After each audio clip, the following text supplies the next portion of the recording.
Hi, everybody. Welcome to Laughing Place In Depth.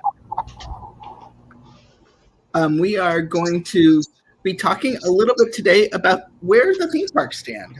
You may have seen on a website like laughingplace.com that theme parks in California may be able to open as soon as April 1st. However, there's a lot of caveats to that, but we figured we would just take a moment to take a step back and see where the theme parks are just about 1 year from the start of this pandemic. So we're going to start with introducing our co-host for this week. I'm Benji, but you've got Rebecca, our in-depth guru here. Oh, hi. Thanks, Ben. That's sweet. Hi, everyone. And, to comment about a theme park we actually are able to get into, and the only theme parks our staff is able to get into, Jeremiah Good. Hi, guys. Welcome to my show. So why don't we start where this magic all began and go to Asia. There's three theme parks, three resorts in Asia. You have Hong Kong Disneyland, Shanghai Disneyland, and Tokyo Disney Resort, with Tokyo Disney Resort operated by the Oriental Land Company. So starting with Shanghai Disney, which was the first to close, I think it's very interesting because we have a hard time assessing what the situation is in China. One, because we can't go to China, and number two, the information that comes out of China is not the most reliable when it comes to these things. So we know the park is open. We know that when it opened with basically 3 feet social distancing, 1 meter, and but as time has gone on, those social distancing restrictions have eased, including starting nighttime spectaculars again, other live entertainment, which has yet to really get going at Walt Disney World. But since we don't know much about what's going on there, Hong Kong Disneyland recently reopened, which is Ben, a little bit, yeah.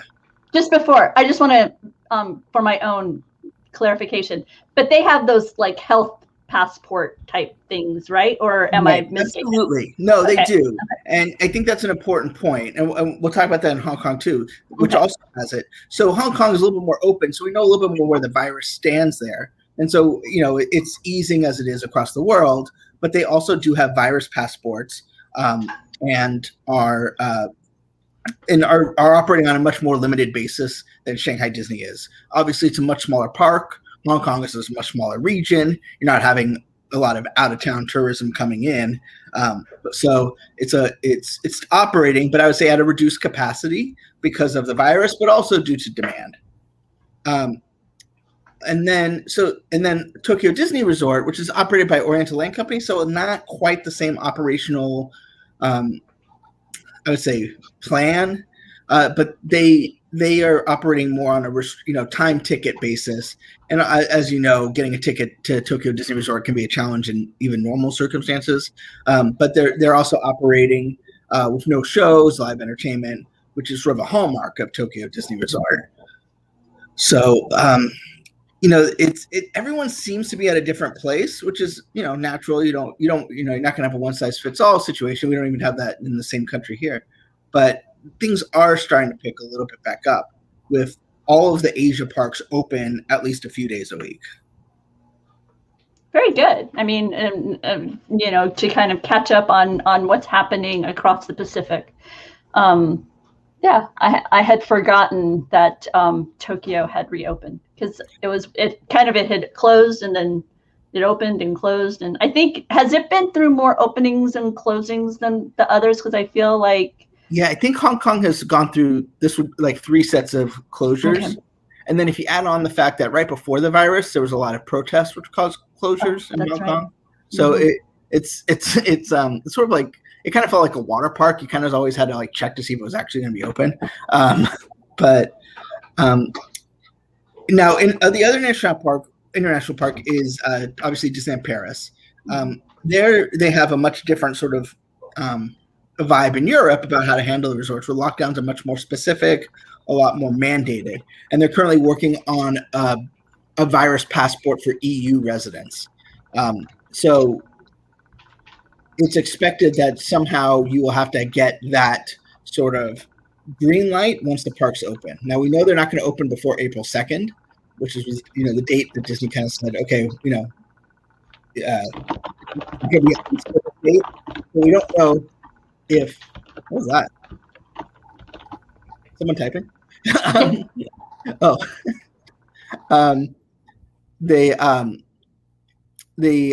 We don't know if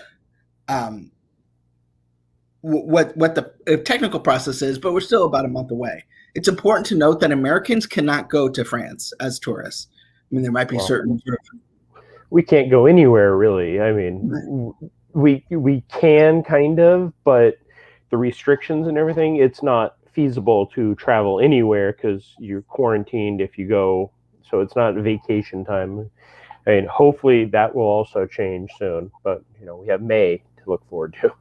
So, and then the thing is that as Americans, we won't be part of the EU passport program. So we won't, even if we were able to somehow get there, which, I mean, there are flights for emergency reasons and things like that. Presumably you wouldn't be able to enter the park because you won't have the green light. And I don't know if you ever saw Contagion, but they have that. They have sort of like a wristband they use, and I remember thinking, well, wow, like that'd be crazy. How do you know who's able to like go into society? But it doesn't seem like America, United States, is going that route yet. With some sort of, I'm good to go pass. We'll see what happens. But then before we get to domestic parks, I just want to talk briefly about Cruise Line and Aulani and Adventures by Disney, new vacation operations. Aulani is open. They're actually going to they're bringing in more characters experiences. And on March 27th, their luau will return. To go to Hawaii, you do have to have a negative COVID test. Many airlines are providing that through either fees or complimentary, kind of, you have to depend. It does take some research to figure out what you need to do, and you do need to do it in advance. You can't show up, but you are able to get to Aulani. We were there, and it was operating at a very limited basis because we were there opening day, or reopening day. But it does seem like with the luau coming and more character experiences that it is starting to return to some semblance of normal. The Adventures by Disney is obviously a very challenged business at this time. They're still looking at what they are doing, when they'll be able to return. That's obviously going to be based on regulations and availability. But it is interesting to see that their new excursions to Antarctica have been very popular. So it seems like people, when they're looking at 2022, are prepared to make an investment in travel. It doesn't seem like the people are too afraid to go anywhere moving ahead. And then Cruise Line, we are still waiting to hear what the plan is. I believe we're still waiting on CDC guidance. And once we get the CDC guidance, that will start a 2-month clock when they're able to take on passengers again. Now, we don't know that plan was created by the previous administration. And it seems like once the new administration came in, they didn't seem as in love with it at the CDC. But so we'll see if that plan changes as vaccinations increase. Will things speed up, or will it just cause them to just say, we'll just wait until people are vaccinated? We don't really know where the cruise line stands. I know some cruise lines are looking at doing vaccine-only cruises in the summer. But as far as Disney goes, we do not yet know when they will return. All cruises have been canceled through the end of May. But that doesn't mean June 1st or June 2nd or the first cruise that would actually start, that's good to go. We're just waiting to hear what the plan is. But there are several limitations moving ahead. For example, Canada will not open to cruises until 2022. So all Alaska cruises are currently under evaluation. Cruises cannot be longer than a week. So all cruises over 7 days have been canceled. So there's a lot of challenges. And I think once they see what the vision is, you'll probably will see a lot of cruise dates changing, itineraries moving. But I think they're kind of just waiting to see where the cards land to really plan what their strategy is going to be. So don't just say, oh, it's on DisneyCruise.com. It should be good to go. there's going to be a lot more negotiation, kind of like what we saw at Disneyland this week, where things are going to kind of surprise us, and then we're going to scatter and try and figure out how to make it work. And then we've also got the added complication on this coast with Canada, right? As I recall. Yeah, so there's currently a bill to allow people to go to Alaska without having to go to a foreign port, which is why people, if you go on an Alaska cruise, you always start in Canada or go to Canada for one day. It's because you can't just go to American ports and not be considered an American ship. It's one of those weird sort of laws, bureaucracies or what have you. It'll be interesting to see if they do that waiver or, change that process. So right now, Alaska cruises couldn't run as they are, but it doesn't mean that, they won't move them from Vancouver to Seattle, but we'll see. Okay. I'm sure those discussions are happening daily, but as far as the public's concerned, we don't know. Now, I should say that Disney does seem optimistic about the future. Progress, full steam ahead on the Disney Wish construction, and we will see where that lands. But I think starting in the next couple weeks, we're probably going to hear a lot more about what the future for Disney Cruise Line looks like. But that's enough of me yammering. Let's talk about Walt Disney World.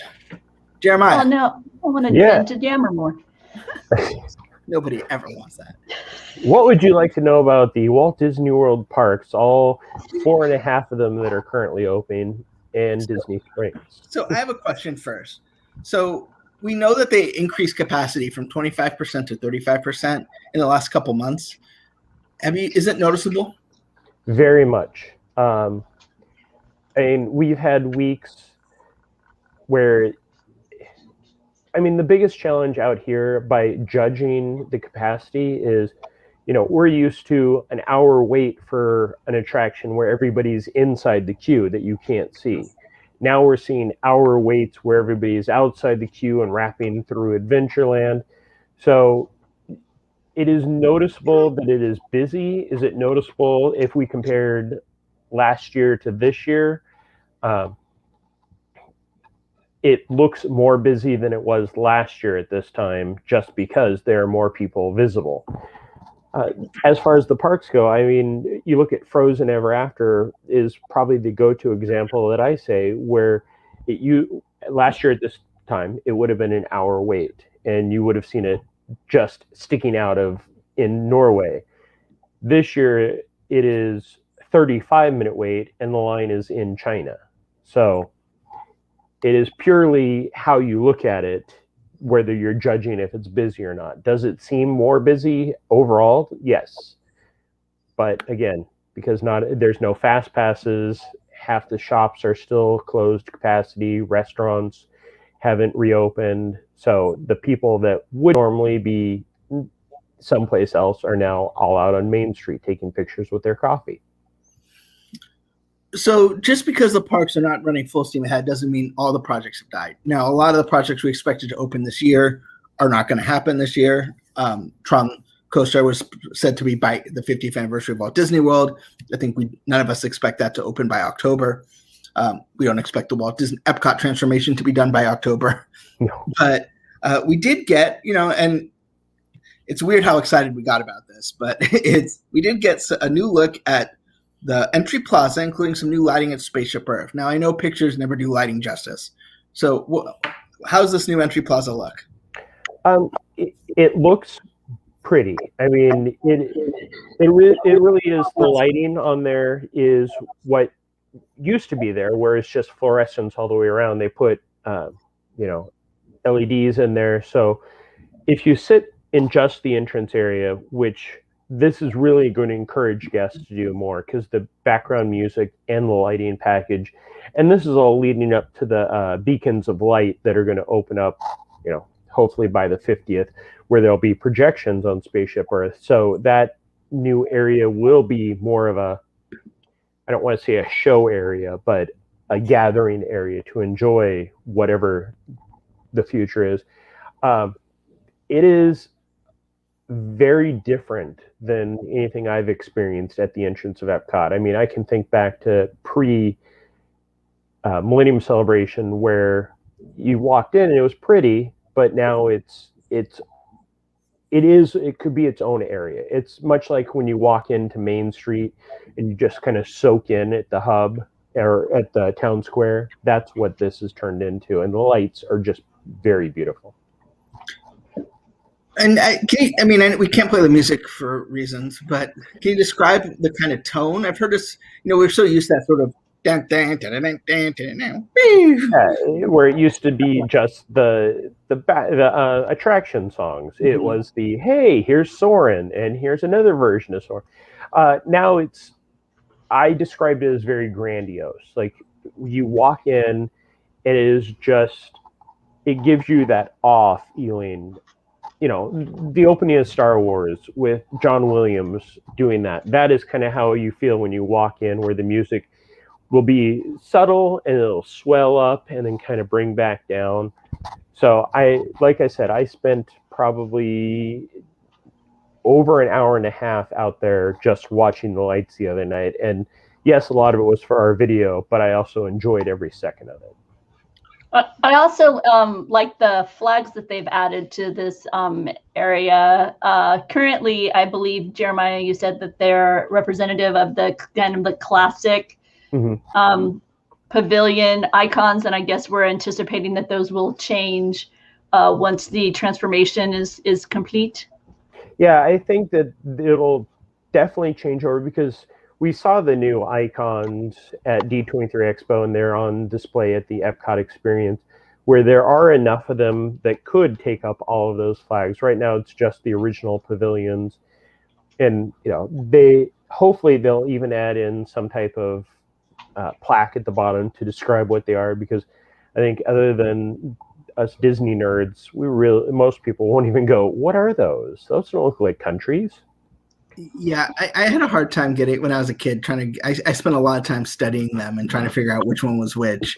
I would get, some were obvious, like C's, but some were not so obvious. Yeah, you got Spaceship Earth and Communicore, which are pretty much the same, and then Imagination is one of those ones that you have to actually pay attention to what it is.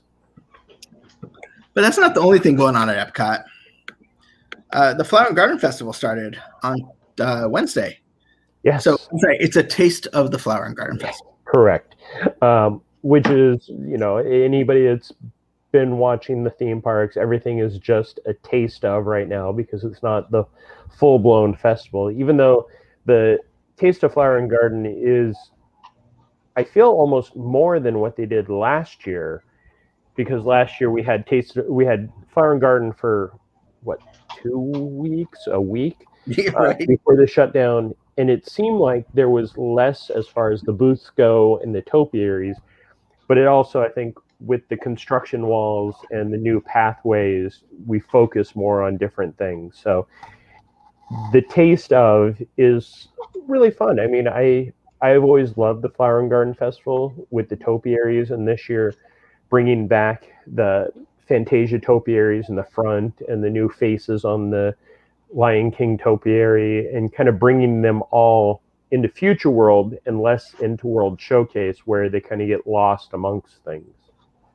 In seeing the announcements and then walking with you virtually through the event, I was pleasantly surprised by the breadth of experience that's available. When I think taste of, I don't necessarily think of just how much there is at the festival this year. I mean, the butterfly garden is there, where you can, it's a lovely like aviary type thing, where you walk in and you have butterflies in various stages of butterfly life, and then also the variety of food. Some of the things that you've shared, Jeremiah, just look so unbelievably tasty, and the topiaries, it doesn't seem like there's like lesser topiaries available character wise, and then they have the markers with the distance to ensure that you can go and you can pose with your family without feeling kind of encroached upon by other people. They've thought these things out, and they support you in social distancing, in this continuing this physical distancing while you're getting your pictures at the topiaries.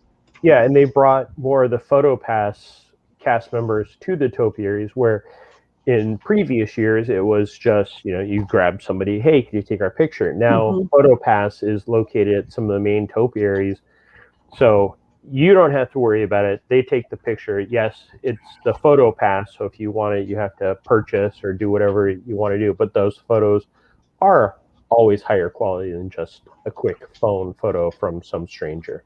Have you noticed any increase in the visibility of characters themselves? Because I know for a time there, it seemed like they were pretty well found kind of in those big green grassy areas over by the Land Pavilion.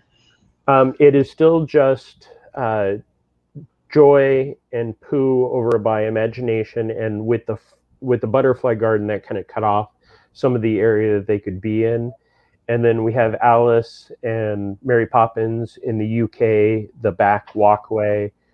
They still have the cavalcades. Well, they have the Princess cavalcades and the Mickey and Friends cavalcades. And then Anna and Elsa are now in Norway, greeting outside the Sumer House, where they used to meet inside. So they have the social distancing set up there.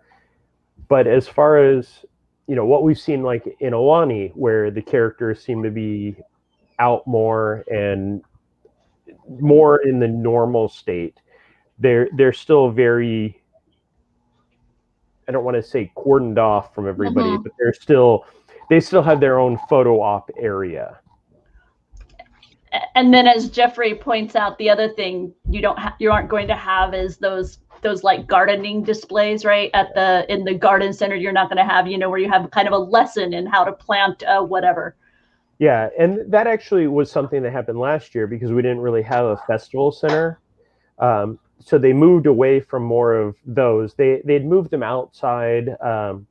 They'd have the plumeria garden area where they'd have the local plumeria gardeners teach you things.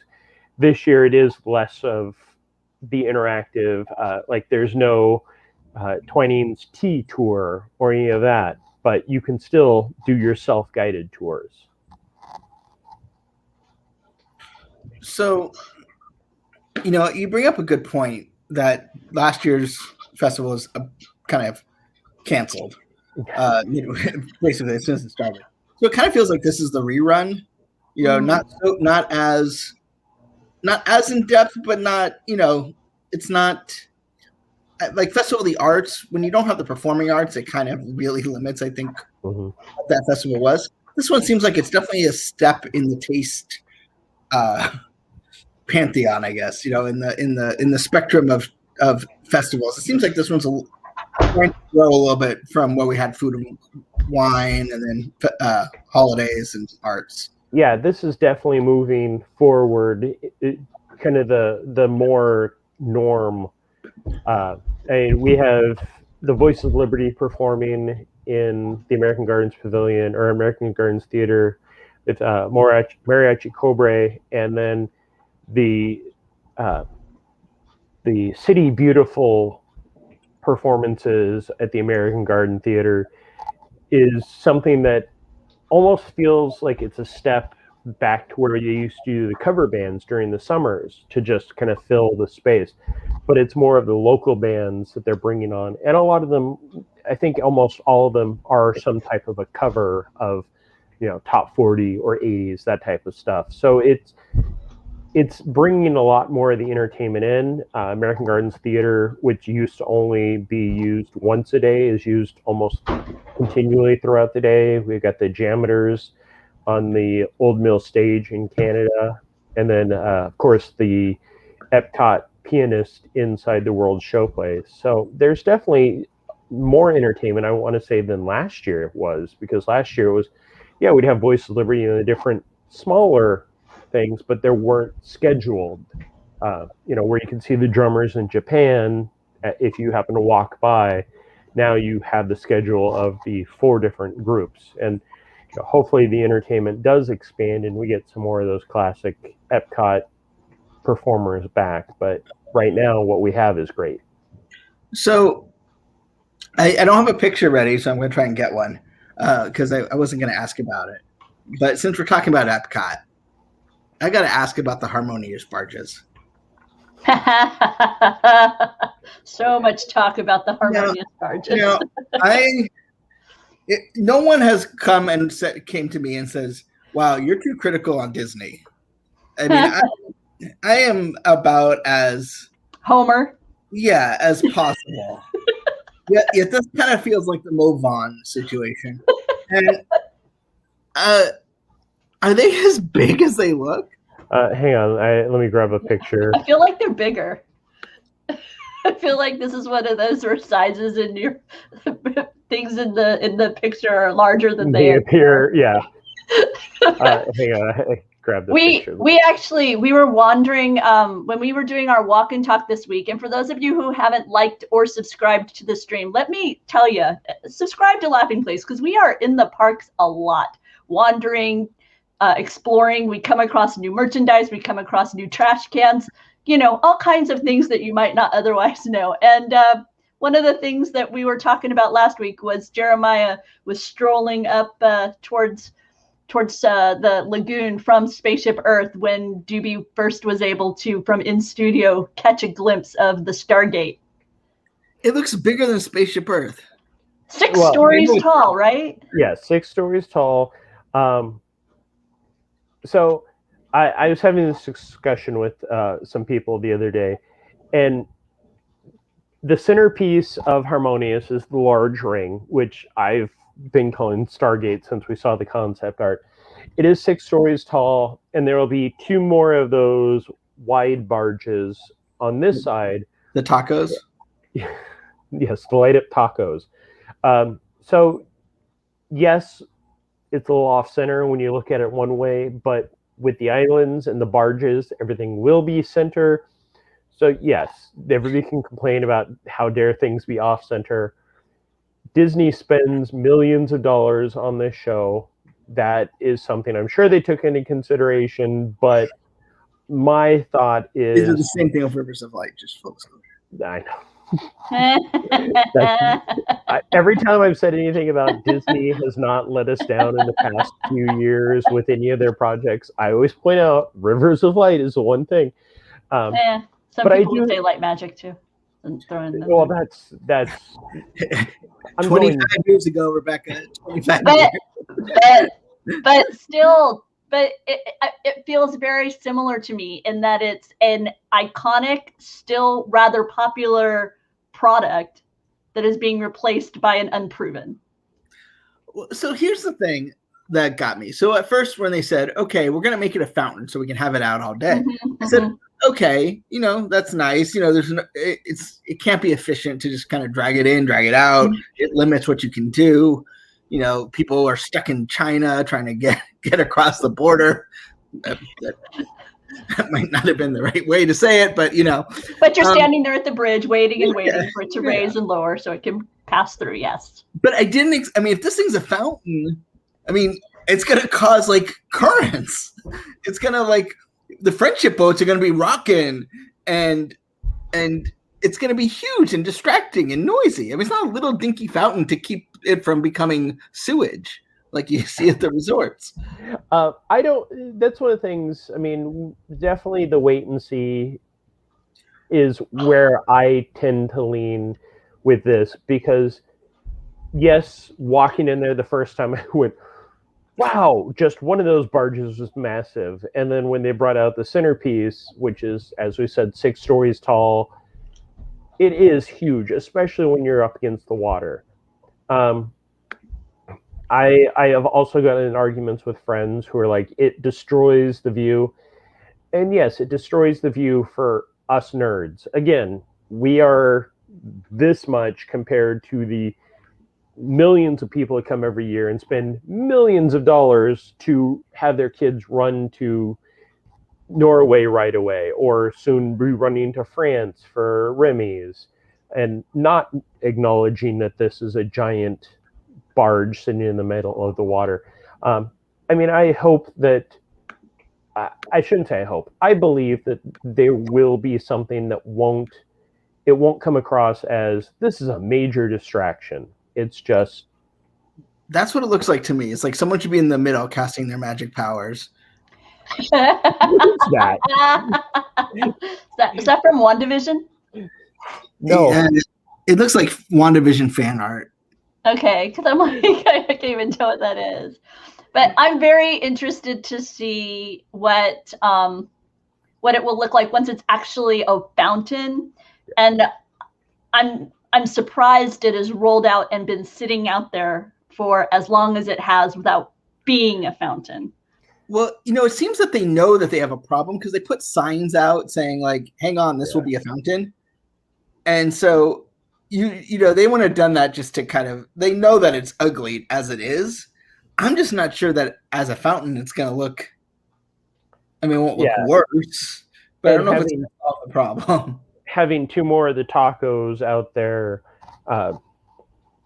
again, and to your point, Rebecca, why it's been out there for so long, they have to hook up the gas lines and the water lines and the power to it all. And then once they're complete, which, judging by what I saw just a few days ago, the other two barges should be coming out very quickly. Right. It looked like they were finished in the back. So it will be, that's the centerpiece, and the stuff around it will be the dancing waters. The Twitter that we shared, the Twitter post of the fountains from Beach Club, where the person is looking over the trees and the buildings, and the water was flying that high. And somebody pointed out a great thing that, remember when World Color first the was up, and we're like, God, that's one of the most hideous things ever. Yes, I know it can disappear during the day, but yes, it can no one was like, oh wow, that ugly globe thing is there after 5 p.m. We got it. Because you lose being able to look over the lake and seeing Spaceship Earth. I was going to say, Jeremiah has been incredibly kind to select the view from the American Pavilion side, looking back towards Spaceship Earth. No, my other one. Hey, hang on, I will bring up the other one.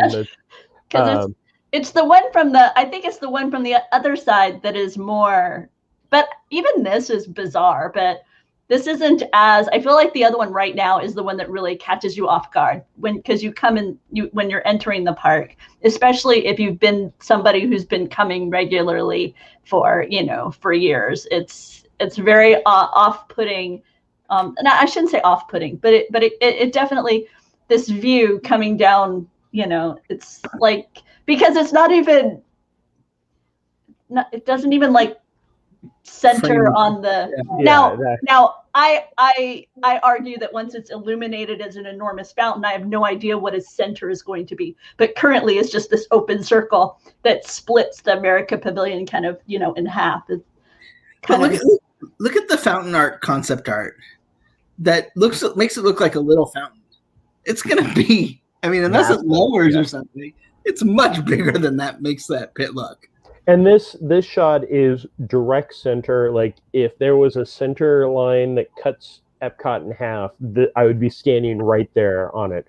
So yes, it's off to the right some, but again, they didn't design the World Showcase Lagoon to accommodate this giant thing almost 40 years ago, sadly.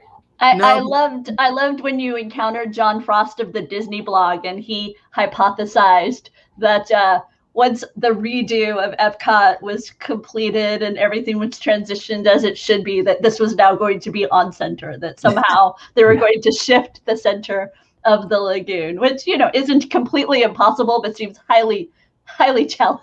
Actually, right under that fountain is a gold spike. Right? Yeah. Hey, I know a different story regarding the center of Disney, of Epcot, but that relates to an endangered critter and how it had to move due to that. But, totally different story. So I do want to talk, enough beating up poor old Epcot.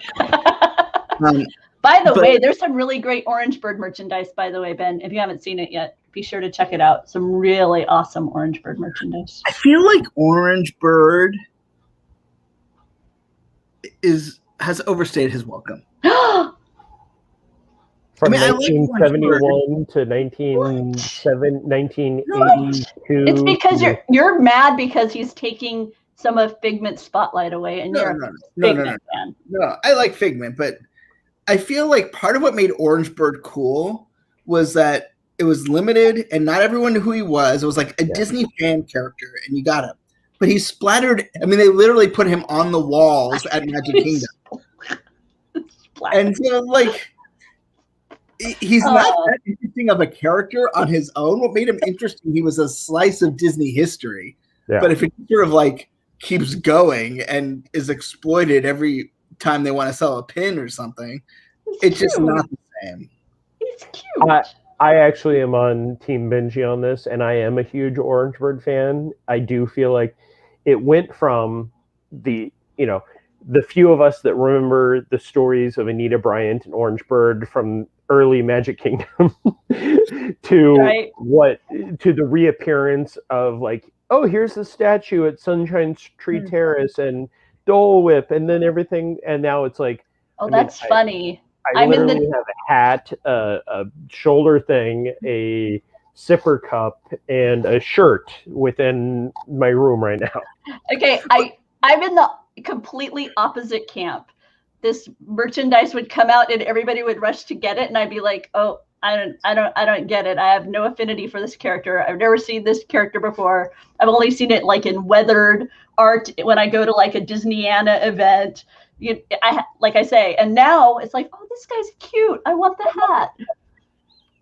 So, like, I mean, there was literally a time where I would buy anything with the Orange Bird on it, and now it just seems like, I mean, maybe just because I burned out. Like, how many Orange Bird? I mean, I might have, if I kept that up, I'd have more Orange Bird stuff than Mickey Mouse stuff. I mean, I think I want the bucket hat that just came out. It is a cute hat. I do love mine. Blizzard Beach. Oh wait, hang on 1 second. I just want to jump into talking about too much Orange Bird. The shoulder plush is this the shoulder plush? Yes. I love the shoulder plush. I'm still upset that I never got my hands on a Pascal. Okay. Oh, trust me, they still have Pascals everywhere. Okay, very good. Sorry, Benji. It'll be on my wish list. But go ahead, Ben. I have to tell you something, Jeremiah. I didn't get to properly say hello to you, so I just want to say it's ice to see you again. Thank you. I stopped. Thankfully, there was nobody in the. Do you want to bring that up? The picture disappeared. Put it back up on screen. Sorry. No worries. No. I stopped trying to pull out for at least a minute trying to get this photo. Thankfully, nobody else was leaving, but it was very cute. And, sadly, they don't have any welcome back merchandise because that would have been a fun one. Marshall. Okay. Sorry. Marshall, go to Laughing Place in like 20 minutes and you can read his American Idol recap. Oh, and if you didn't catch the LPTV Club, let me tell you, go back and catch that. That was fun. And Marshall, man, he brings the personality. I love it. I was so having a good time watching you guys chat about Disney stuff. I know poor Marshall might realize that when you perform well, you get overused. Right? Exactly. Orange Bird. I just want to do a show with Marshall. Marshall is our Orange Bird. He was back. He was around a while ago. He kind of disappeared. Yeah. We started using him a little bit, and then he's everywhere. There you go. But I am so jealous of Jeremiah. He got to go to water parks, my favorite Walt Disney World locations. I'm writing fanfic about this guy in the corner, though. The gator? No, this guy in the bottom. Right, if you see where the gotcha. Yeah, they were doing a lot of work at the base of the sign. Gotcha. Again, in the sun. Trying to get this picture as while I'm at the stoplight. Aww. So I mean, I think we're all pretty familiar with what COVID looks like at a theme park, because Blizzard Beach doesn't have Park Pass, right? Correct. It is open to all. When I talked to the GM of water parks the other day, he did say that they are operating on a limited capacity. As with every statement, we can't say how much of a limited it is, but when I went today, it was probably less than 100 people in the entire park because it was mid 60s and the first day without a lot of publicity, really. Which is when Floridians wear sweatshirts. Yeah, I actually wore jeans because I saw the weather, and then I got there. I'm like, I really wish I wore shorts. I would have gone on the slides. What's funny is Volcano Bay over at Universal was actually closed due to cold weather. Yeah. On the same day, Blizzard Beach. Seriously? Oh, that's the best. Oh, that's too funny. So people cute, like, are there space social distancing markers as you wait for the slides? Yes. Pretty much the entire story, you pull in, they actually have parking attendants, which I don't know if they've ever had parking attendants in the water park. But they're directing you, they're social distancing the cars just like they do in the parks. So it's every other parking spot. So when people get out, they aren't that close. And then as it gets busy, they'll go back through and fill in those spots. You walk up to the temperature check tent, which has been there since Winter Summerland opened. But before I even got to that, one of the cast members stops me and says, okay, so here's what's happening now. You have to wear a mask if you're at your seated area. If you're going to the restaurant, you're going to the shop, you're going to the restrooms, the lockers. When you're in the water, you cannot wear a mask. And when you are traveling from your location to an attraction or from attraction to attraction, it's at your discrepancy if you want to wear a mask or not. Mm-hmm. And then they say, their recommendation is to keep the mask with you at all times. The wet mask.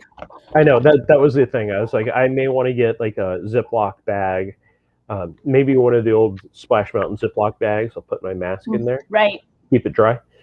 I went to Alani and they have a little water park or play area, and it was at first they were like, okay, I'm going to bring my mask with me, but then first of all, it wasn't that busy, and second of all, it just made it wet, because there's no way to keep it dry on a water slide. Yeah. Well, I thought this was interesting and genius, right? Instead of sanitizing the tubes, they just turn them upside down so the chlorine sanitizes the handles, and then they tell you to grab one that's upside down. Yeah, I thought that was really great. The other day, we couldn't see the signs that close, and then today, as I was walking by, walked up, saw a guest flip over his tube, and then saw the sign, and the lifeguards are just they're advising people when you get out, flip over your tube. It makes it easier, and there are definitely more cast members. There's plenty of signage. Many more cast members all throughout the park with the keep your mask on, or making sure everybody's kind of staying as socially distant as possible. Again, today it was a very low capacity day, so I never saw any challenges, but they do have, for all the slides, they have the social distancing markers. But when you're just walking up and down the mountain, they don't have it on the steps because they're not expecting it to get that busy where anything backs up onto the stairs. But I didn't do Summit Plummet, so I don't know if they have them marked on there. Yeah, what's interesting is that it looks like they're doing every other of the, I call it the toboggan runs, right? Which I never would have thought of, but makes sense. Yeah, that was one of the things, just walking by, I was noticing just these small touches that they're doing. And again, I was going to say, that would be more about your load and your unload, desire to keep distance, because as you're getting on the mat, to have that space where the lane next to you isn't occupied. And similarly, when you're getting out, I can, when you think about it, you're like, okay, yeah, of course. Because while you're on it, not so much, whatever, you're, in your space, but getting on and off to have that room would be cool. Jeffrey's asking if you saw anything regarding refillable mugs, and is that something that is there? Yeah, they still have the refillable mugs, and this is, I can't think of, I know that like Regal Eagle in Epcot has the refillable stations, but they still have, you have to go to the counter to get the refills. At Blizzard Beach, they had all the fountains running that I saw, and you could purchase the refillable mugs and refill them right there. Oh, good picture. Nice shot. Shows you what it's like to go there with the markings on the lanes. Can I tell you what I feel like every time I look at this view of from Blizzard Beach? I see everything the light touches is Disney, and then that dark spot over there, that's Universal. Why am I not surprised? Why am I not at all surprised? So before we I want to, we're going to talk a little bit about what's going on at Disneyland. Not that we know, because not that they know. Oh, wait, you can't leave Blizzard Beach without the big news. I don't know the big news. Oh, well, let me try and share it from my screen. Hang on. There we go. I was like, wait, big news? Oh, that's right. Yeah. Hang on. Let me do it. Ta-da! Oh, wow. Yeah, which I love. Not to pat myself on the back, but I saw this and we tweeted it out, and then every other site like jumped on it after we put our actual story out. So in order to actually pat himself totally on the back. Yes, because I pay attention to trash cans far too much. I don't mind. It's all funny. I gotta say, cool. as a former cast member, this is great. You get the benefit of not having to look at the trash, from like the top. Yeah. But you don't have to clean the lips and flaps. And for those of you who don't know, what that has been happening at Disney parks is that the lids of trash cans are in essence kind of zip tied or duct taped or something to hold them open. Whereas these have open from both sides a zone that's just, it doesn't have a lid.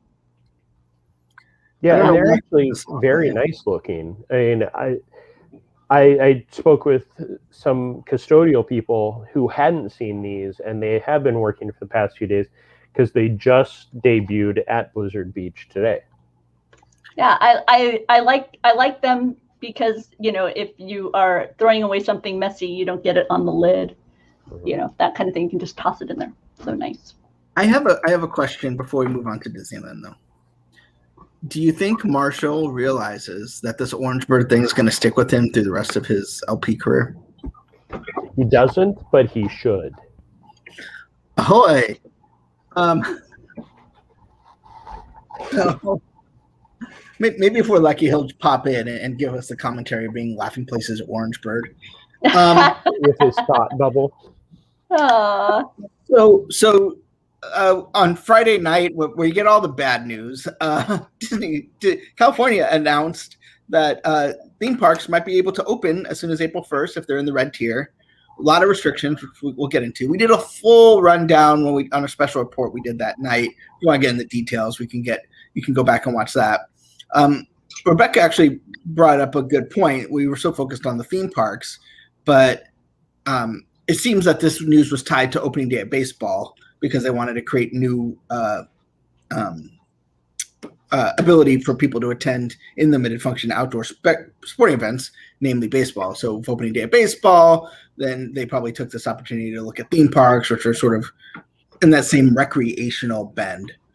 Important to note, just before you start planning a trip, California residents only, at least officially, and we don't know what metric will we use to enforce that. So don't get too excited if you're out of the state. Also, it looks like predominantly outdoor attractions only. Attractions that go indoors for a little bit, they're still kind of working out the details of what qualifies as an indoor or outdoor attraction, because that's the world we live in. But and capacity will be limited to 15%, and no indoor dining. So even though indoor dining is allowed in the red tier at 25%, if it's in a theme, indoor dining in a theme park will not be allowed, at least initially. So then as it goes into other tiers, they'll raise the capacity from 15% to 25% in the orange tier and 35% in the yellow tier. Yellow tier is the last tier. Presumably, the pandemic will end and there'll be no tiers, and then we'll get back to normal-ish. There'll be tears of joy.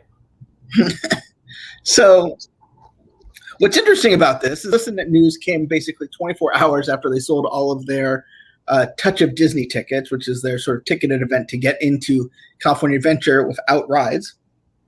And based on the popularity of that event, they actually extended it. It was originally going to be through the first week of April, and it's now through the third week of April because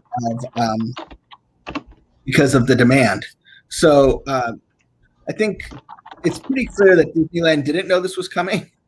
I talked to some folks there, and not that none of them were Ken Potrock, but they they were a little caught off guard too, regarding like pipeline stuff and everything. So I think it will be interesting to see how Disney handles this. Now, Disney has not gone and said they're going to open April 1st.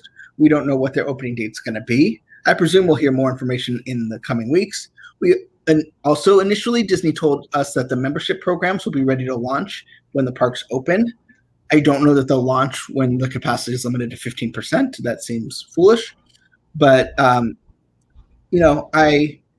think, I guess my question is how did you feel when you heard the news?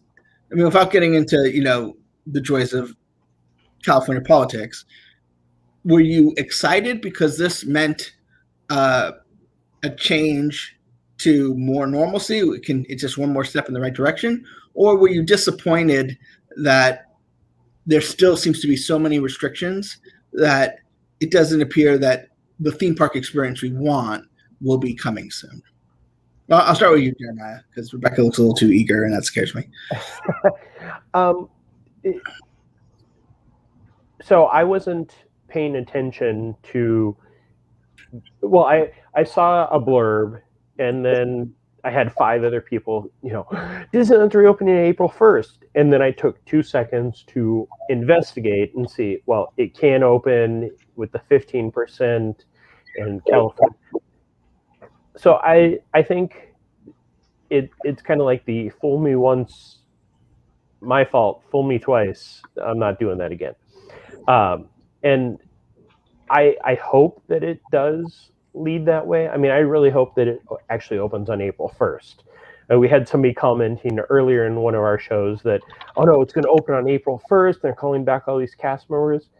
No matter what, the most important thing about it reopening, whether it be at 15%, 25%, 35%, is getting those cast members back to work, getting some normalcy in their lives. These poor people have been furloughed for a year next week, and those are the people that we should be more concerned about them working than if Disneyland can hold 80,000 people. 15% 12,000, but we don't even know if that number is even going to be close to what it really could be. But all those cast members that have to push the buttons, make the food, serve the food, sell the food, those are the people that we should be happy for, not us. They're like, oh, we can go back to the parks. Donna brings up an excellent point, and I haven't really thought all this way through. So thank you, Donna. But Touch of Disney was $75. Now, it included a $25 food credit and parking. But if Touch of Disney is $75, what can they price Disneyland or Disney California Adventure with only outdoor attractions? And keep in mind, the capacity could be lower than even if Touch of Disney, because shopping experiences are at 25 and parks are at 15. I'm sorry, I haven't seen the exact details, but does it call out that they can't open indoor attractions? Because the stuff I was reading was the queue, they can send people into the building in small groups, but the entire, they can't use the entire queue because of social distancing. But it's like Pirates cannot open, Mansion can't open. Go ahead, Benj. I was just going to say there was language that is interpreted that way, but go ahead, Ben.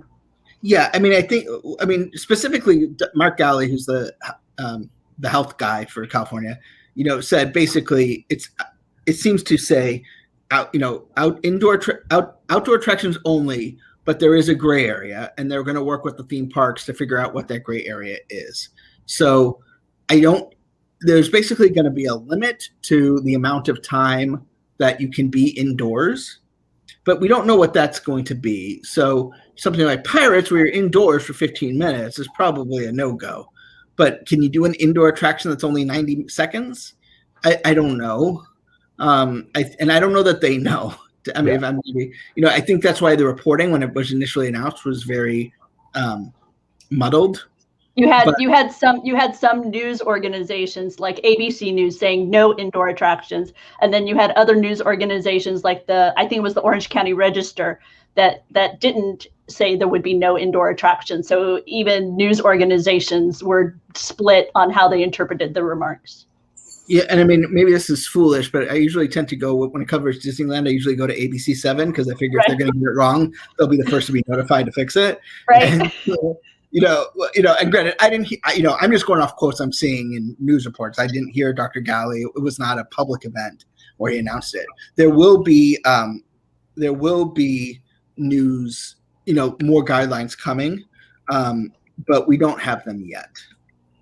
Yeah, I'm sure we'll hear stuff as early as sometime this week, because they're, in order to open in less than a month, they need to start bringing back a lot of cast members ASAP and getting those things going. Well, yes and no, though. I mean, I think Disney will make it work. Even if they have to pay overtime, they'll make it work. And the state doesn't really care about Disney's recall process. Yeah. So that's why I don't know that necessarily it's going to be, just remember in Florida, they were eligible to open at a specific date. Disney didn't do it day one. Disney World waited another couple weeks. I don't know. Now, I think that was the first go around. They're not going to wait as long. But we got notice of Hong Kong Disneyland opening basically 2 days before it happened. Mm-hmm. I don't, not obviously it's a different world in Disneyland, but I don't know. I don't know what. I don't know what's going to actually happen when, in terms of the relationship between the parks and the state. If I can, I'm going to share my screen real quick. And I don't know how it's going to show up, but I'm going to give it a shot. So this is the formal sort of document from the state. So you can see here, this last section here is amusement parks, which includes theme parks. And so if you look at the red tier, it says maximum 15%, small groups, so basically means parties can only be 10 people and 3 households. Indoor capacity maximum of 15% with time restrictions. So obviously the whole park's at 15%, but the time restrictions really what we're trying to figure out and understand about what that means. And the way the discourse was happening, it seemed to be very limited, minutes, not, seconds, not out minutes, but we don't know. There'll be no indoor dining, a weekly worker tester program, and in-state visitors only. So it seems like these are obviously in, not quite fleshed out. Like we saw when they earlier announced the plan, there was very specific guidelines, pages and pages, including stuff about single rider lines and stuff like that. We're just getting very broad sketches here, probably to start the process and probably, to get real, probably take the political pressure off the administration to get, look like they're moving ahead. But I don't think they have all the, just as I said, the fact that they announced this the day after they sold the Touch of Disney tickets and extended it implies that the parks had no idea this was coming. Maybe they knew that morning, but they definitely didn't know the day before. Okay. So I was out with Gideon and came in the door and of the house, and Doobie was preparing to go live with you guys and said, I'm about to go live. Disney has ability to reopen soon. And what? So I heard it actually as he was in essence saying it to you guys, and I learned about it through watching your broadcast. And initially I was really thrilled that they're finally able to reopen. I've been following a lot of the reports lately from area theme parks, and all throughout California, there has been a continual and relentless message from all of their Twitter accounts and their executive leadership. We can reopen responsibly. Let us reopen responsibly. It's just been this, kind of pervading drumbeat in the background that you've been hearing. And Universal pointed recently at a summit on travel here in the state to their track record at their theme parks and how their numbers were not trending the same as the state. So they were saying, look, we don't even trend as the same as our surrounding areas. So clearly we're doing something right in the way we're managing this. Disney Pot Rock at that same event I don't know his exact quote, but in essence, he talked about the benefit of having responsible operations such as theirs, where you, in essence, have people within this environment that can be behaving in a way that's more responsible towards COVID mitigation. And then they go home and theoretically they can carry these behaviors and these tendencies, when they get back home. Because they've been in an environment where they're watching. I mean, people aren't at the grocery store telling you, hey, put on your mask, back up. That's not what happens. But at Disney, that's what happens. Hey, please stay where you're supposed to stay. Please put on your mask. So there's a difference in your experience as the public at a Disney theme park versus, general life, at least to me. Maybe your grocery store tells people. I don't see grocery stores, telling people how to wear their mask. So I wasn't surprised necessarily that we had this announcement come, except for Disney, Universal had just finally kind of opened the doors to an event in their theme parks and sold tickets, and seemingly this possible opening day was going to be in the midst of that. And so I was thinking that if it were me, I would be excited for the movement forward, but yet honestly offended if I hadn't at all been kind of given a heads up or notified, because it in some ways, it would have ticked me off a bit, honestly, as a business owner.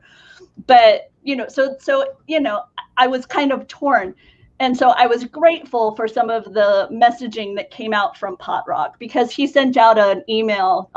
It's like a community email that's out there. It's called Mouse Mail. And in it, he said, and he caused me to take pause, but he said, Walt Disney once said, the more you're in a state of gratitude, the more you will attract things to be grateful for. And he says, a cynic might say lately, there's been little to be grateful for, but I'm an eternal optimist. And the past months have helped me be even more laser focused on what I'm most grateful for: our community, our guests, and our cast. And then he reaches out and he says, to our community, for 65 years, Anaheim has been our home, and together we will rebound. Never has a strong community been more critical, and we will continue to find ways to invest in the city, bring tourism, and strengthen our valued relationships. Thank you. I found it very telling, and I may be misinterpreting. So I'm not trying to put words into his mouth. So please, understand this is my perception. I find it very telling that he is reaching out in brotherhood with Anaheim. That he did not reach out in this statement in a broader sense. Now, maybe he doesn't in these. I don't read these very regularly, so this may just be on track. But for me, I don't know. I'm a bit frustrated with what's happened with our theme parks here. Even the fact that they can't open their restaurants when they reopen. The local area restaurants will be open, and yet somehow the theme parks can't open theirs. Now, I want to be obviously upfront without getting too political, which is hard when you're dealing in politics. Right. Obviously, Disney has a business interest to getting open. Oh, for sure. Disney, everyone who works there is a cast member. Therefore, it has an interest in getting its fellow cast members back to work. I mean, you can talk about, all the things that, the strife that sometimes happens between cast and, Disney management. But in the end, the management does like the cast. They're not, and they want them back at work. You can even see Bob Chapek, who's not the most warm and fuzzy guy in the world, when he was on meeting with Morgan Stanley, just saying, we just want to get our people back to work. We're thrilled to do that. And but obviously there's a business interest in getting it back up. If you look at the governor of California, now he can thank Andrew Cuomo for not making him the most embattled governor in the union right now. But, he's probably going to face a recall attempt, whether successful or not, unknown. But he's facing challenges not only from, his typical adversaries, but also many members of his own party, including many representatives from the Anaheim area who proposed a bill to push Disney to theme parks, not Disney, but theme parks, to open earlier. And he's also facing, challenges with getting schools open. And, it's not going on a limb to say, for better or for worse, California has a bureaucracy that isn't known for being efficient. And it's, to me, I don't know what the science is here, Right. but it definitely feels like someone who says, I need to get baseball back. I need to get theme parks back. So I'm going to get them back, but I'm going to do it in a way that I'm comfortable with, politically as well as sort of, I think health-wise. I don't know what goes on in the governor's head, but, right. There's nothing that's magical about the opening day of baseball, which would make suddenly now theme parks should open. There's no science. This is April 1st is a magical date. It's a political date. It's a catch, and I mean, politics houses happen all the time where there's a cute date and they pick it regardless of whether it's makes any sense or not. I know they should have gone with April 2, Bust a Moo. I know. Exactly. I mean, April 1st is problematic, just from like, are you sure you're gonna? Come on, you got to admit when Doobie first said it, I was like, okay, who screwed up and didn't realize this was from The Onion. But I think this is a compromise. The theme park people don't seem against it. They're happy. Ken Patrick in his statement, he didn't do the typical. This has become the new thing, right? I want to thank so much for these people it's not a Democrat or Republican thing, but suddenly now you got to praise whoever did anything for you. But he didn't do that. I don't think they're going to be going over to French Laundry anytime soon. But this does seem like okay, we can work with this. And then I'm sure once they open and show they're safe and there's no outbreaks, and the case rates are just dropping so fast that they will probably start pushing. But I think they're ready to get open. This is ahead of their schedule and, in their head. So I think they're ready to get open and then start to push once the case rates even start dropping. Because what the frustrating part in this is there's no back to normal plan. There's no when does this pandemic end. The most was 35%, which is what the Florida parks work on now. Which is probably about as much as you're going to do with the current CDC guidelines. It's hard to do more than that and keep 6 foot distance. But, I think this isn't the end of the discussions because it's not going to be there's not going to be a flag raising ceremony where we all go, hey, pandemic's over. It's going to be messy. Right, yeah. And so, there's, obviously, as a nerd, I want them to follow science, including economic science, about what the best path forward is. I'm not smart enough to know that, but I'm curious to see how this plays out beyond April 1st. And this is not the end date. This is not the end of this sort of back and forth. And that was one of the things that Potrock mentioned in that summit, in that travel summit that he spoke at. Among his comments was the desire to progress in a responsible fashion such that they weren't welcoming people and then shutting the doors and welcoming people and shutting. They wanted to be like, in essence, at a point where once we open, we open.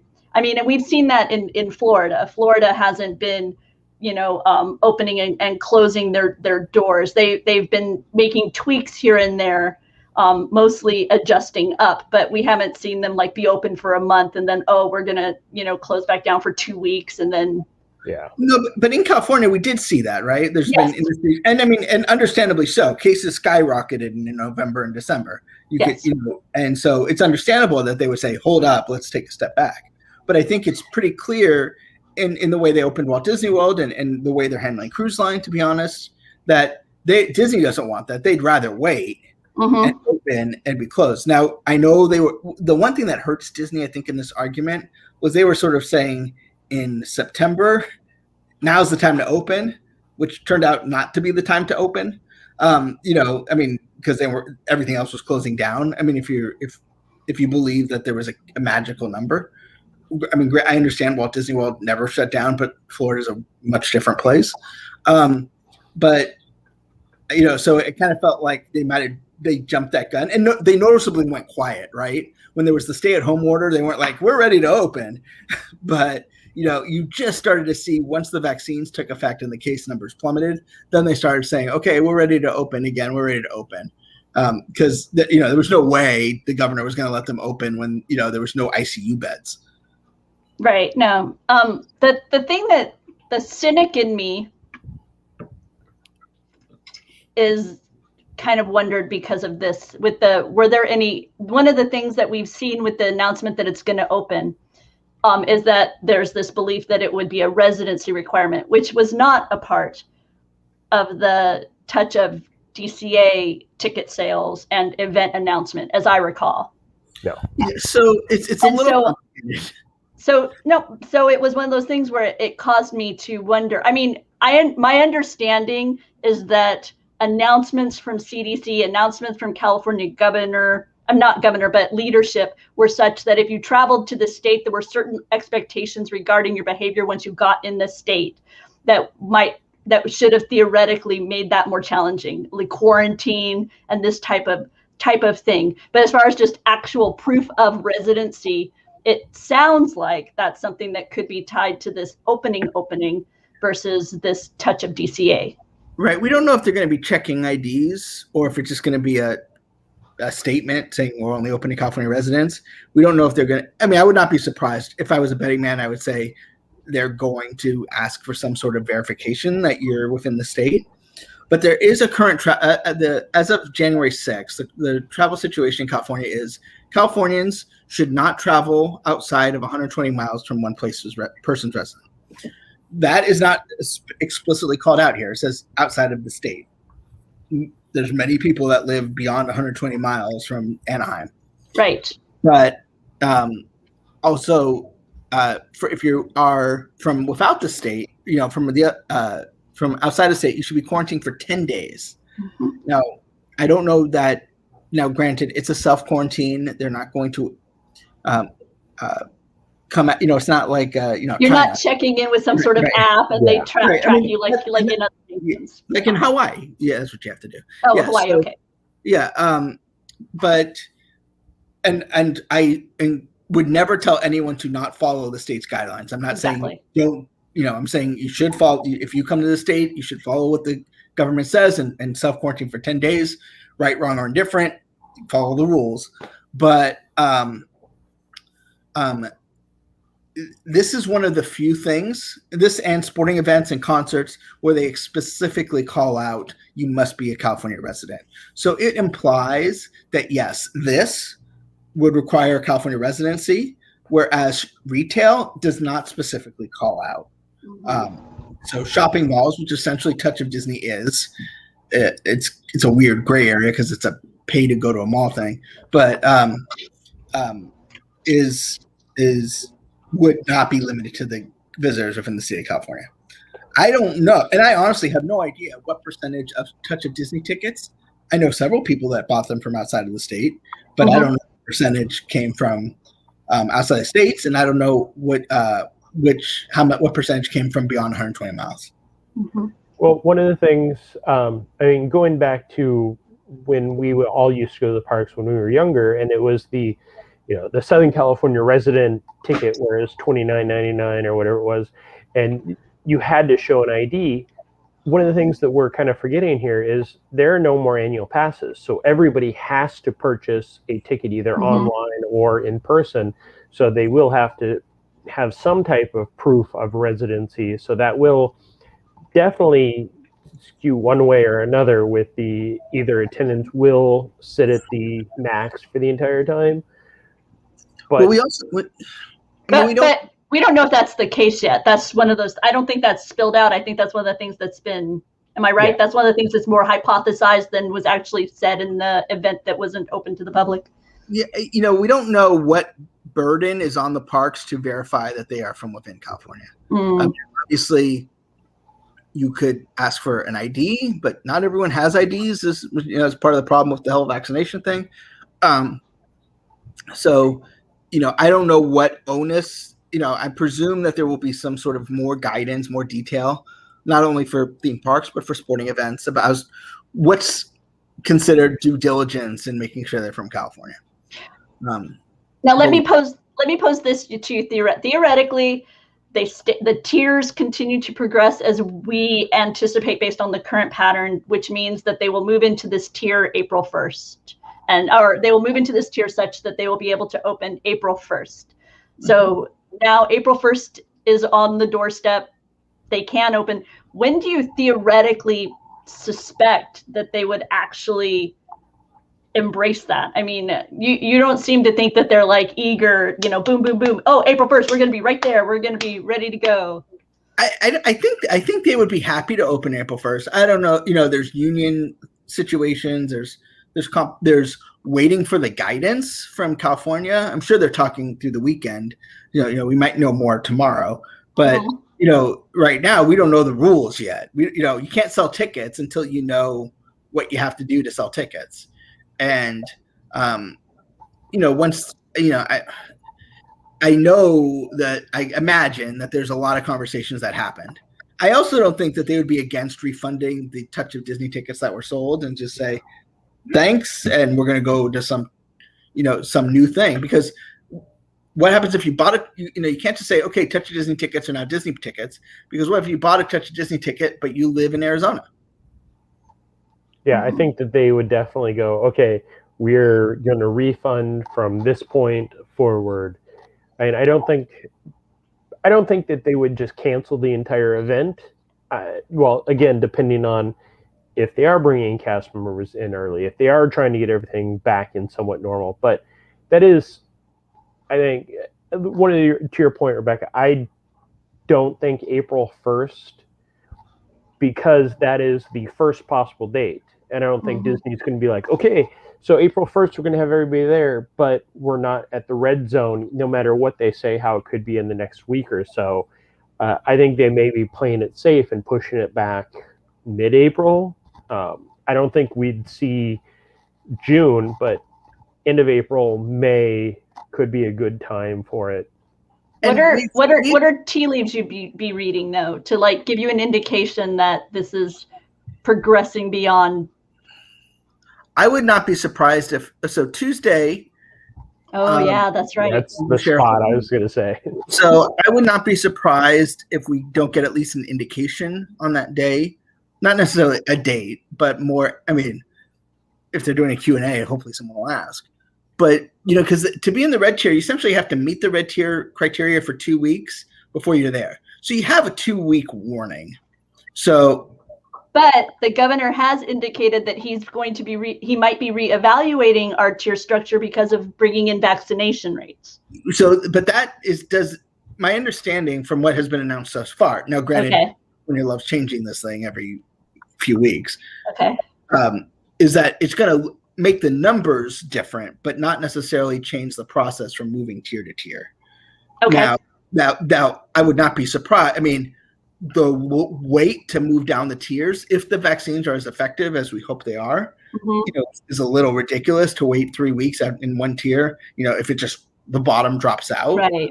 So I would not be surprised, but I also don't think, they might speed it up to get to the orange and yellow tier. I don't know. They're going to speed up to get to the red, in the next week or two or three. Gotcha. And there's LA Times did an article that I think is something that we all should look at. 15% of Disneyland isn't profitable. With the cast members, the food, the everything. I mean, yes, it could be, but just going off the numbers, I don't think that that's something that they would go, okay, 15% is great. Yes, I'm sure that they would do it just to start the process, but I don't think it's we want to do this right away just for the money. No, they want to do it to try to get the ball rolling and to show we can do this and get things going properly. But Bob Chapek has said that they're not going to open a park unless it at least breaks even. Yeah. And so I believe that's why the Touch of Disney pricing seemed to, I mean, granted, I was completely wrong about demand, but, it was probably a little higher than we initially thought, especially for introductory pricing. I was right. Yeah, I mean, it also depends on what kind of, 15%. you're going to have a lot, you're obviously going to have a lot more social distancing police and everything like that, but you're not going to be operating everything. You're not doing parades and shows. I mean, you save money on that stuff too. You're not having parking lot trams. There's little things that are going to make up for it.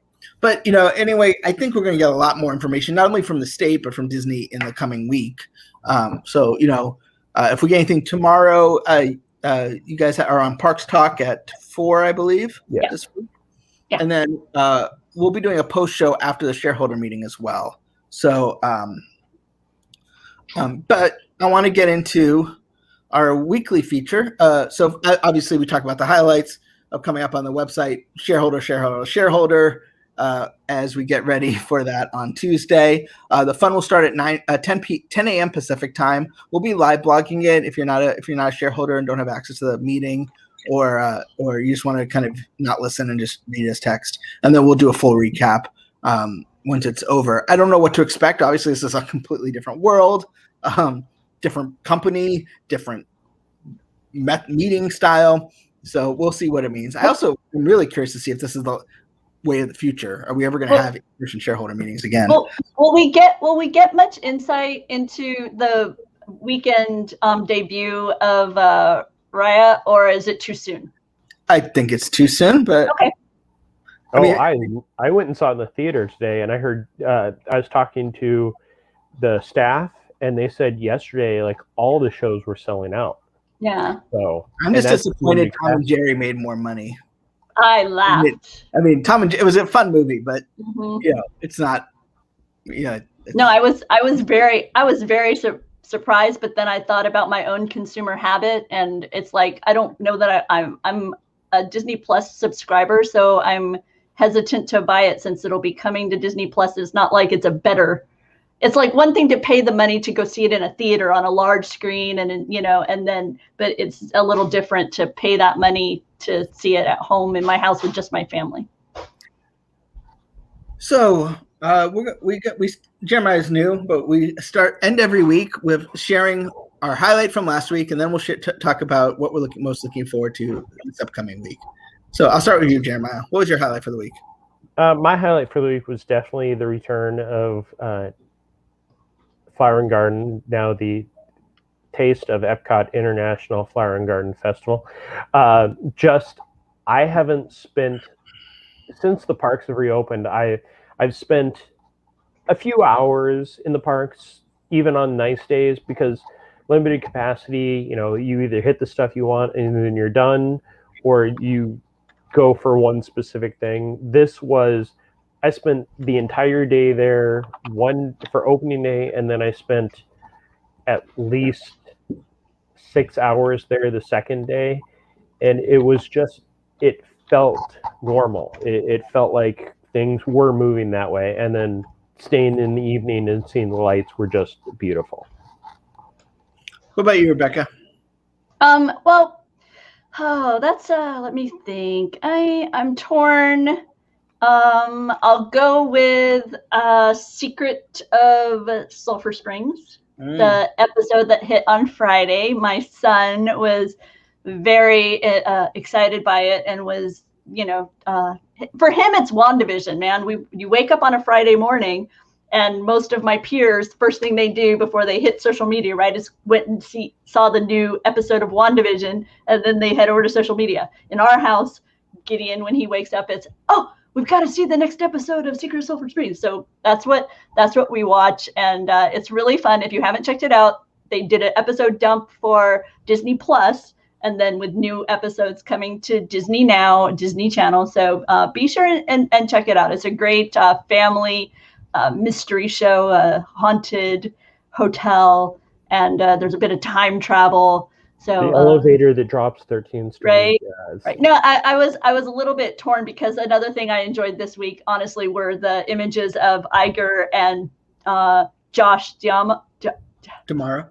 Thank you, Damara, at Downtown Disney, because there was like cast member appreciation, and the two of them were out, and it was nice to see that, because right now, we aren't as out as much, and so just to see them having, kind of wandering I liked it. So I'm gonna go with WandaVision, and not so much as the finale of the episode, But the fact that I saw the end of this WandaVision story, and normally when I would see an end of a Marvel project, I would have to wait 6 months or whatever for my next Marvel thing. But knowing that in 2 weeks I was going to get the premiere of The Falcon and the Winter Soldier, it made me happy, because it had been almost a year. Basically a year of no Marvel Studios content. And so I'll talk about my thoughts on the episode on Marvel Time on Wednesday, and Mac will be with Becca on Monday.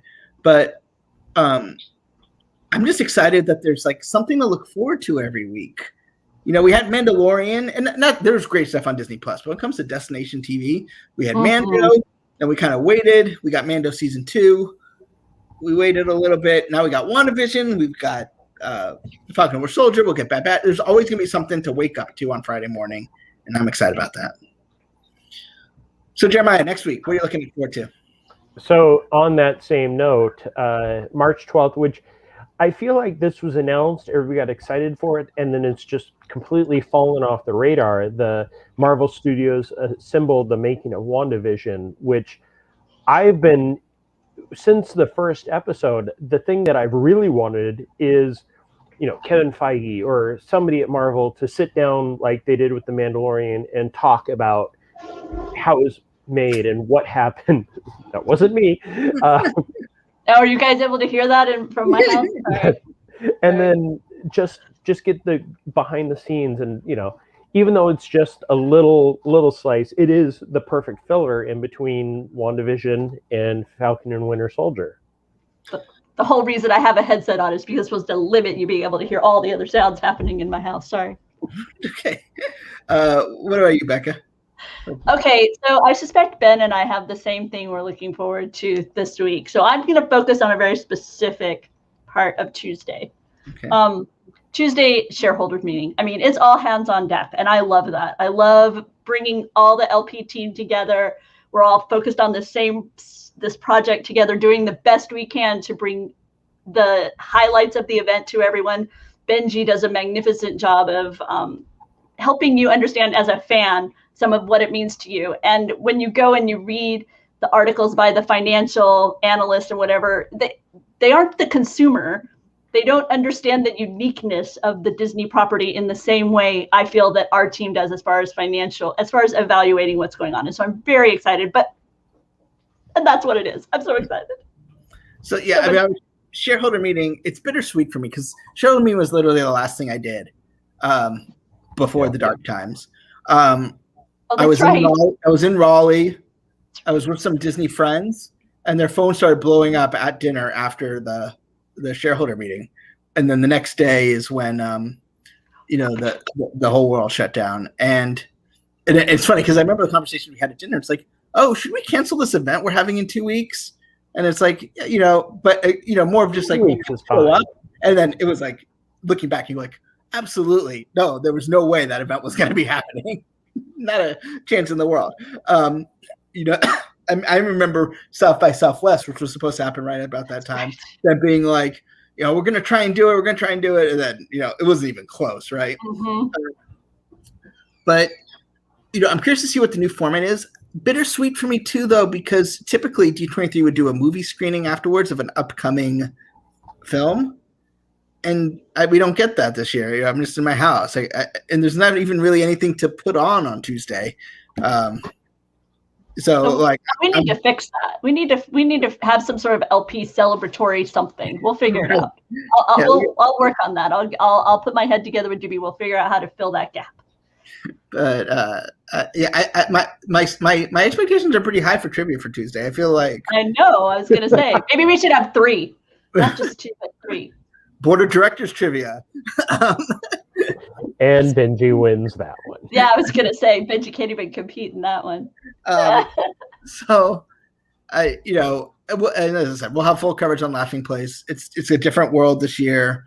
But it will be, it's always nice to hear from Bob Chapek or whoever the CEO is at the moment, just because, when you hear it in their words, you can really get the sense of what they're thinking. So getting that chance, I'm excited for on Tuesday. And then it's also 90s week on LP, so look for 90s content throughout the week, leading up to Hulu's release of Kid 90, all about Soleil Moonfry and her friends. Very cool. Anyway. Hey, Benji, as we begin to wrap up, can I share some of what Potrock shared in this email that he sent out as we kind of wind down? He says, I am proud of how our cast members have rallied around the community throughout our closure and heartened that we have been able to donate millions of dollars in surplus toys, 200 tons of product to food banks and to feed those in need, and much needed protective equipment, including N95 masks to first responders. And there are many other support efforts by both the company and our cast beyond those who listened. And he concluded the email by saying, you have always been and most definitely still are the soul of the Disneyland Resort. I could not be prouder of the countless ways you supported each other throughout this crisis. For those who have been working to maintain the magic and preserve the place that Walt Disney himself built, I know how seriously you take that responsibility. I appreciate your resilience, optimism, and continued passion. And to those who have been patiently awaiting news of our reopening, I'm grateful for your continued dedication, grace, and never-ending support. I have every confidence that our comeback will be legendary, and I can't wait to celebrate it together. And I loved the optimism. I loved the beginning where he shared what the cast has been doing when they haven't been bringing that magic to us. They usually do this in addition to bringing the magic to us. But right now they've continued that even though they themselves aren't getting that refill of the interaction with the guest. And so I'm very excited and optimistic and eager to hear at the shareholders meeting where we go from here. And, I think I speak on behalf of all of us that, it was Employee Appreciation Day on Friday, or, for us, it's Cast, Appreciation Day.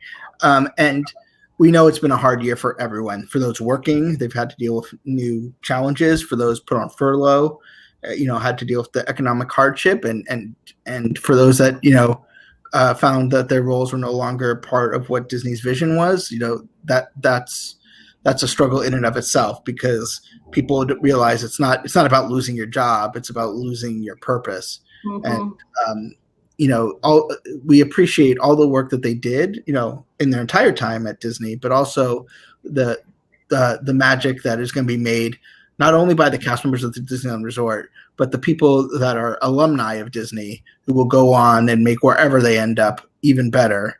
I always say you don't know how much Disney taught you until you left, and you no matter where you go after that, you're a genius. So, want to thank all the cast members, past, present, and future. And we will be off next week because it's Selection Sunday, so we're all going to be about Mouse Madness, and so we're not going to do an LP in depth. But we will be back the following week, and Alex will be here to talk about what he's learned from this year's virtual South by Southwest. So, can I share one quick thing? Yes. Can you? May I, sir? Yes, you may. So this photo to me will always be something that just represents. This was 1 year ago. We were just barely, like, we heard, closures, and we were all like, nothing's going to happen, and Benji goes, hey, go to Animal Kingdom. There's apparently a sanitation station. Can you get a picture of it? And I walked in, and this was all that was there. There was maybe one other one in the park.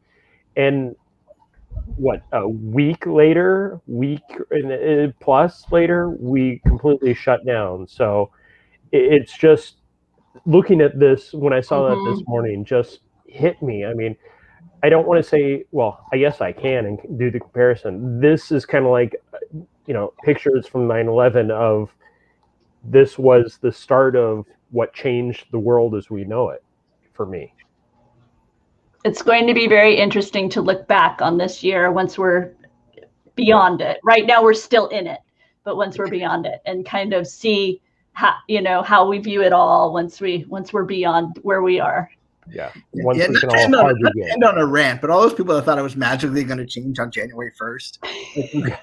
Goodbye, 2020. Good riddance. Like, the virus doesn't go like, oh, yep, you're right. See you later. Well, when the Y2K bug killed us. I still have my Y2K glow stick. Do you have yours? I wasn't there. Oh, somebody gave me theirs. I have a Y2K glow stick. Anyway, we'll be back. Jeremiah will be up at 10 a.m. I'm sorry, 10 a.m. Pacific at Universal. Now that they're starting to ramp up their, we won't see it, but their development of Epic Universe. And Marvel Monday at 1:30, Disney Parks Talk at 4, and Movie Club on Raya and the Last Dragon at 7:30. So Wonderful. Thanks so much, everybody. Have a good night. Good night, guys.